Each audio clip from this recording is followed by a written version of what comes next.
இப்போ எங்கள் அண்ணன் மது ஒழிப்பு மாநாடு போட்டாங்களா? எங்கள் அண்ணன் திருமாவளவன் விடுதலை சிறுத்தைகள் போட்டுச்சா? இப்போ எங்கே கூட்டணியில் இருக்காங்க? திமுகவில். மது மூடாமல் திறந்து வச்சிருக்க பெருமகன் யாரு? அப்போ மது ஒழிப்பு மாநாடு பயனற்றதாயிருச்சா? விசிகவின் மது ஒழிப்பு மாநாடு பயனற்றது என நாம் தமிழர் கட்சி ஒருங்கிணைப்பாளர் சீமான் விமர்சனம் செய்துள்ளார். இங்கே போய் 5 வருஷம் இருந்தீங்க, இங்கே 5 வருஷம் இருந்தீங்க. இந்த கூட்டணியில் இருந்து நாங்கள் சாதிச்சது இது ஒன்று சொல்லு. இப்போ எங்கள் அண்ணன் மது ஒழிப்பு மாநாடு போட்டாங்களா?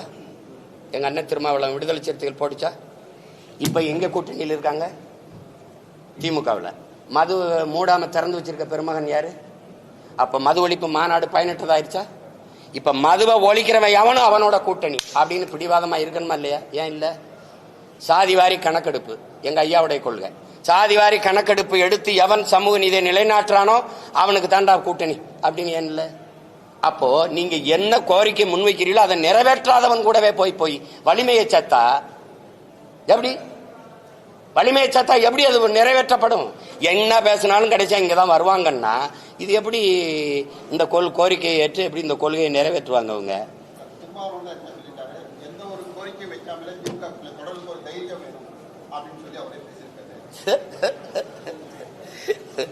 கூட்டத்தில் நிக்கிறதுக்கு வீரமும் துணிவும் தேவையில்லை, தனிச்சு நிக்கிறதுக்கு தான் வீரமும் துணிவும் தேவை. இப்போ எங்க அண்ணனை போய் நான் எங்க அண்ணன் எடுத்த நிலைப்பாட்டை குறை சொல்லவோ இது சொல்லவோ நான் இல்லை. அது அவர் முடிவு, அவங்க நிலைப்பாடு. அது இல்லை. நாங்கள் இதுல நிக்கிறதுக்கான காரணத்தை சொல்றேன். இந்த சமரசம் என் முன்னவர்கள் செஞ்சதுனால படிப்பறிவையும் விட மேலானது பட்டறிவு.